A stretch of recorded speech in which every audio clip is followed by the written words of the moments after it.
Programming skill develop करने की series में आज हम लोग देख रहे हैं program to print first 10 natural numbers in reverse order by using loops in C language. तो हमें पहले तो करना क्या है, हमारा प्रोग्राम क्या है।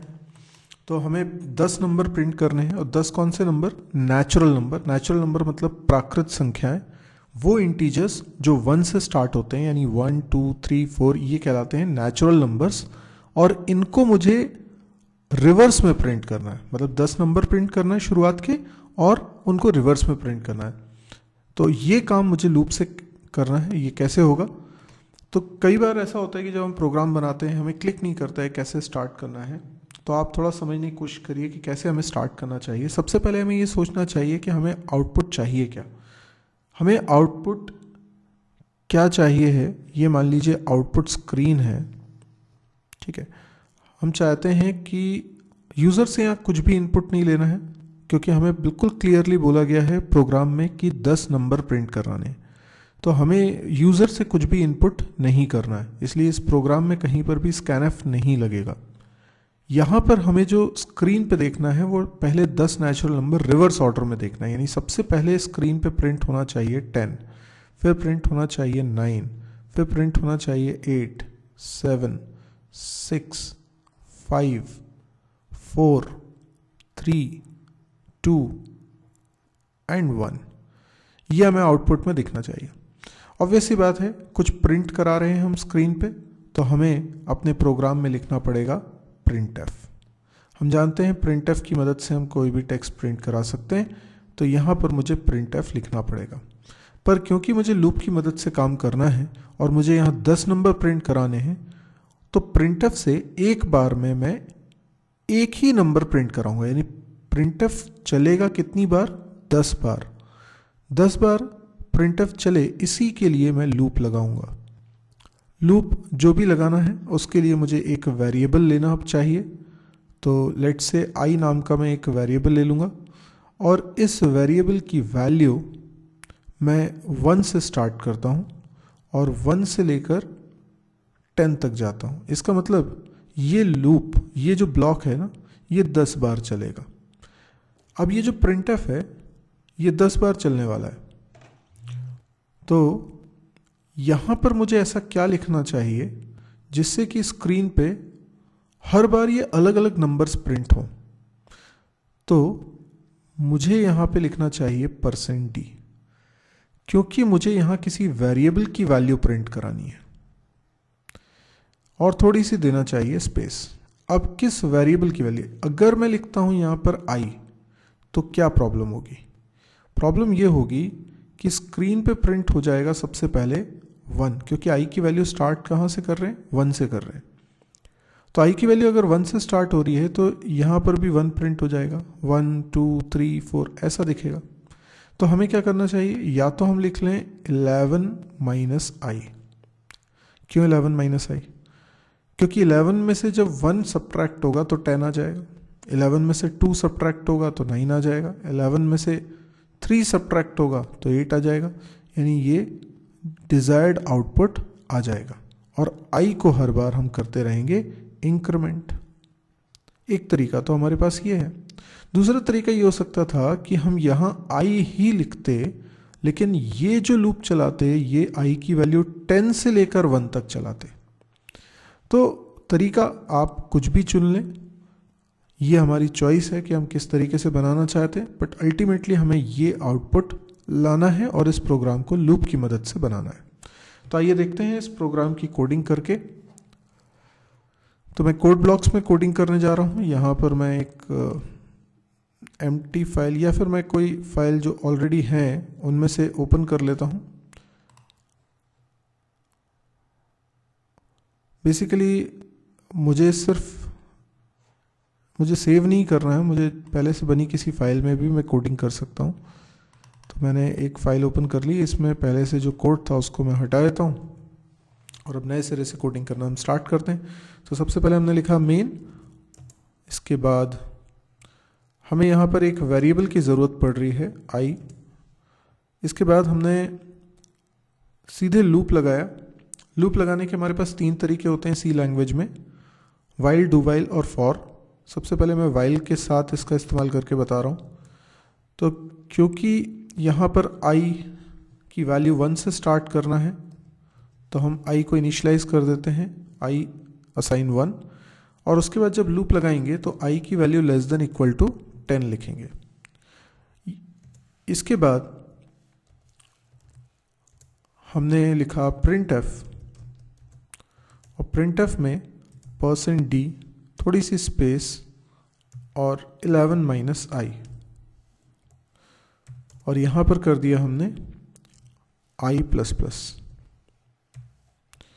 ये हमारा प्रोग्राम एंड हो गया है। अब इसको सेव करके मैं कंपाइल रन करके बताता हूँ। यहाँ बहुत सारे लोगों का डाउट है कि ये ड्राई रन करना क्या होता है, तो मैं इस प्रोग्राम को ड्राई रन करके भी बताऊंगा। मीनवाइल आप देखिए इसका आउटपुट क्या आ गया है। आउटपुट आ गया है 10 9 8 7 6 5 4 3 2 1, जो कि हम चाह रहे थे। अभी इस प्रोग्राम को मुझे ड्राई रन करके आपको बताना है ताकि आपको ये समझ में आए कि ड्राई रन किसे बोलते हैं। मैं आपको एक बात यहाँ पे मेंशन करना चाहता हूँ, यदि आप एक अच्छा प्रोग्रामर बनना चाहते हैं तो याद रखिए हर प्रोग्राम को आपको ड्राई रन करना ही है। ड्राई रन करने से आपको पता चलता है कि प्रोग्राम का फ्लो कैसा हो रहा है, कंप्यूटर किस स्टेप के बाद किस स्टेप को एग्जीक्यूट करता है, और आप बहुत बारीक बातें भी सीख पाएंगे अगर आप ड्राई रन करेंगे। तो इसको इग्नोर मत करिएगा, शायद मैं उतना एम्फेसिस नहीं दे पा रहा हूँ इस बात पे जितना कि मुझे देना चाहिए। सबसे ज़्यादा इंपॉर्टेंट है प्रोग्रामिंग सीखने में ड्राई रन करना। ड्राई रन करते हैं। स्टेप नंबर 1, अगर हमारे प्रोग्राम में कोई वेरिएबल्स बने हैं तो उनके लिए मेमोरी ब्लॉक्स आप अपने कॉपी में डायग्राम में बना लीजिए। देखिए ड्राई रन करना मतलब आप सिर्फ प्रोग्राम को देखकर मैनुअली ट्रेस कर रहे हैं, आप कंप्यूटर पे से रन नहीं कर रहे हैं। आप ये तो हमेशा याद रखिए जितने वेरिएबल्स प्रोग्राम के अंदर होंगे आपको उतने ऐसे बॉक्स बनाने, जैसे ये i नाम का मैंने एक बॉक्स बना लिया। अब i की इनिशियली वैल्यू कितनी है, 1 है, तो इसमें 1 रख दिया।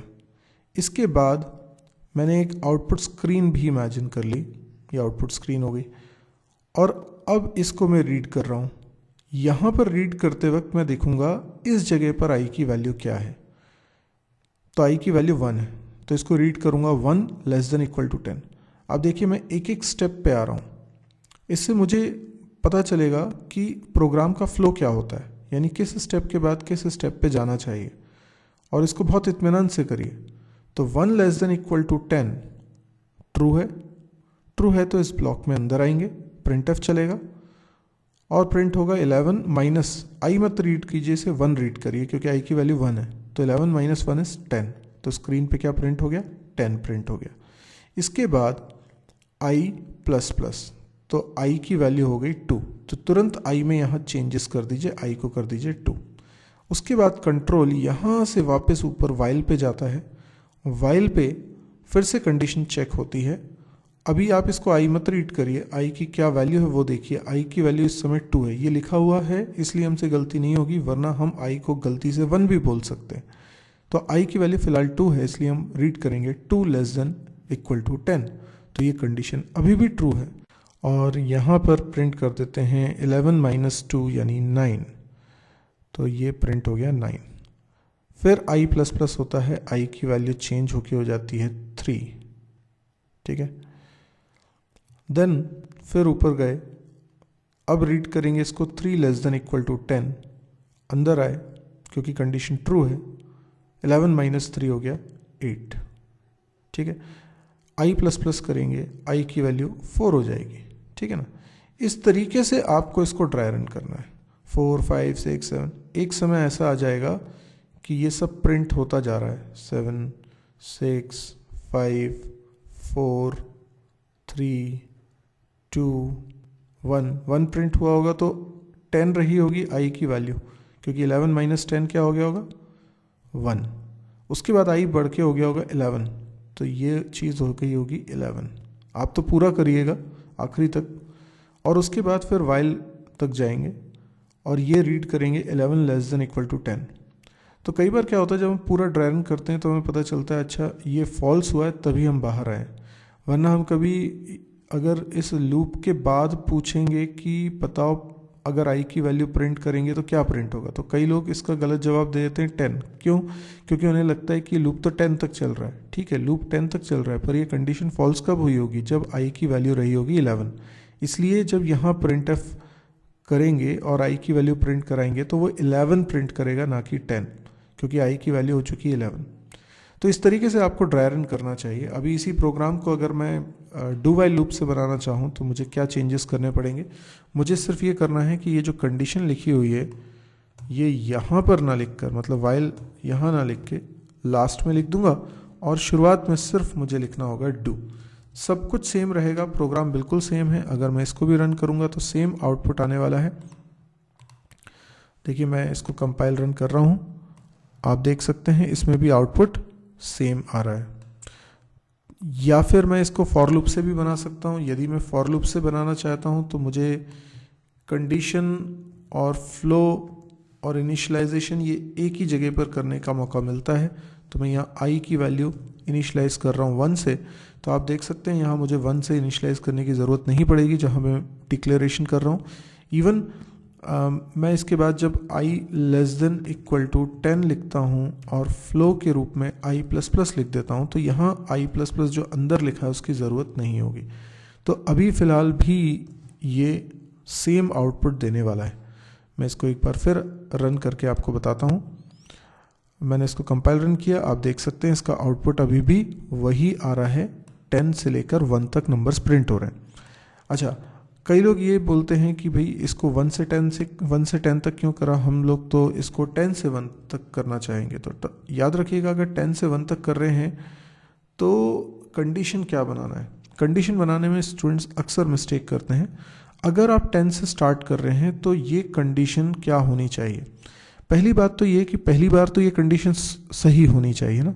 तो अगर आपने लिख दिया i less than equal to 1, तो आप इसको ज़रा बारीकी से चेक करिए, i की वैल्यू 10 रख के देखिए, तो ये रीड होगा 10 लेस देन इक्वल टू 1। तो हमें पता चलेगा अरे ये तो गलत है, क्योंकि 10 तो 1 से छोटा होता नहीं है, तो पहली बार में ही कंडीशन फॉल्स हो जाएगी। तो हमें इसको क्रॉस चेक ज़रूर करना है, जो भी हम लिख रहे हैं उसको क्रॉस चेक करिए, क्या वो कंडीशन 10 बार ट्रू हो रही है।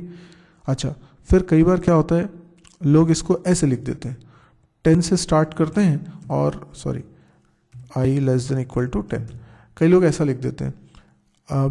अब उनको क्या लगता है कि ये सही लिखा है उन्होंने। अब इसको आप देखिए, 10 less than equal to 10 read होगा, ये तो बिल्कुल सही है क्योंकि इक्वल टू लगा हुआ है। लेकिन अगली बार जब i की वैल्यू इंक्रीमेंट होगी तो ये क्या हो जाएगा, ये 11 लेस देन इक्वल टू 10 हो जाएगा, जो कि गलत हो जाएगा, है ना। अच्छा, फिर आपने कहा कि नहीं इधर प्लस प्लस नहीं करेंगे, हम माइनस माइनस करेंगे और अंदर 11 माइनस आई नहीं लिखेंगे, आई लिखेंगे, बिल्कुल सही बात है। लेकिन अभी भी एक मिस्टेक हम कर रहे हैं। क्या मिस्टेक है, जरा ध्यान समझिए। ये मिस्टेक एकदम से पकड़ में नहीं आती जब तक कि आप इसे ड्राई रन नहीं करते। ये छोटी छोटी मिस्टेक आप लूप में अक्सर करेंगे, इसीलिए अगर आप बिगनर हैं तो मेरी बात पे बहुत ध्यान दीजिए, आपको इसे ड्राई रन करना है और आखिरी तक करना है। क्योंकि देखिए आखिरी तक नहीं करेंगे तो क्या होगा। सबसे पहले मैंने देखा i की वैल्यू 10 है, 10 लेस देन इक्वल टू 10 बिल्कुल सही है, 10 लेस देन इक्वल टू 10 होता है क्योंकि इक्वल टू भी लगा है। और उसके बाद i की वैल्यू प्रिंट हो जाएगी, दैट इज 10। फिर i की वैल्यू डिक्रीमेंट होकर हो जाएगी 9, तो 9 लेस देन इक्वल टू 10 भी ट्रू है तो वो 9 भी प्रिंट कर देगा। फिर 8 हो जाएगी value, 8 less than equal to 10 true है तो वो भी प्रिंट हो जाएगा। तो हमने इतना ही 2-3 बार चेक करके हमने डिसाइड कर लिया कि नहीं ये तो सही है। लेकिन ये गलत है। गलत इसलिए है कि जब ये कम होता जाएगा तो i की वैल्यू एक समय हो जाएगी 1, 1 लेस देन इक्वल टू 10 होगा तो ये 1 प्रिंट करेगा, पर i और डिक्रीज होके 0 भी होगा और 0 पे भी ट्रू है ये कंडीशन, क्योंकि 0 भी छोटा होता है 10 से, तो 0 भी प्रिंट हो जाएगा, -1 भी प्रिंट हो जाएगा, -2 भी प्रिंट हो जाएगा। तो हमें समझ में आया तब जब हमने इसको आखिरी तक ट्रेस किया। हमने बीच में ही छोड़ दिया अगर, तो हमें कभी नहीं पता चलेगा कि हम क्या गलती कर रहे हैं। अब यहाँ पर i की वैल्यू 1 तक जाए, उससे ज़्यादा नहीं, तो हम ये टर्मिनेशन कंडीशन बना रहे हैं, मतलब कहाँ एंड होना चाहिए। तो अपर लिमिट इसमें लिखी जाती है हमेशा, लोअर लिमिट नहीं। तो अगर 10 से स्टार्ट कर रहे हैं तो अपर लिमिट हो जाएगी 1, तो 1 तक चलेगा। अब 1 तक चलेगा तो हम कैसा लिखें, i greater than equal to 1, क्योंकि i की वैल्यू शुरुआत में तो 10 है और 1 से बड़ी या बराबर रहती है तब तक चलना चाहिए। तो आई ग्रेटर देन इक्वल टू 1। तो अभी इसको भी मैं चला के बताता हूँ। इसका आउटपुट भी सेम ही आएगा जो हम एक्सपेक्ट कर रहे थे, 10 9 8 7 6 5 4 3 2 1। और इसको भी हम वाइल लूप या डू वाइल लूप से बना सकते हैं। तो मैं उम्मीद करता हूँ कि आपको ये प्रोग्राम समझ में आया होगा। यदि आपको ये वीडियो पसंद आया है, कुछ सीखने को मिला है, तो आप इसे लाइक करिए। और यदि आप इस तरह के और वीडियोस देखने में इंटरेस्टेड हैं तो आप इस चैनल को ज़रूर सब्सक्राइब करिए। मेरी वेबसाइट को विजिट करना ना भूलें, www.mysirji.com। इस वेबसाइट पे आपको मेरे सारे चैनल्स के अंदर रखे सारे वीडियोस के प्रॉपरली ऑर्गेनाइज्ड वे में लिंक्स मिल जाएंगे, जिससे कि आपको ढूंढने में दिक्कत नहीं होगी। और आप कोर्स वाइज वहाँ पे वीडियोस देख सकते हैं एक सीक्वेंस में, जिसमें C++, जावा, PHP, डेटा स्ट्रक्चर, DBMS, ये सारी चीज़ें आपको मिलेंगी। और भी बहुत सारा स्टफ जैसे कि प्रोग्रामिंग एक्सरसाइज से रिलेटेड या कैंपस प्रिपरेशन से रिलेटेड आपको उसमें मिलेगा। तो ये आपके लिए काफ़ी यूज़फुल हो सकती है। और एक मेरी आपसे गुजारिश ये भी है कि आप इसको शेयर करिए, वीडियो को भी शेयर करिए और मेरी वेबसाइट को भी शेयर करिए। जितने ज़्यादा लोगों तक हो सकता है आप पहुंचाइए, क्योंकि मैं ये चाहता हूं कि फ्री में एजुकेशन सबको मिले। Thank you.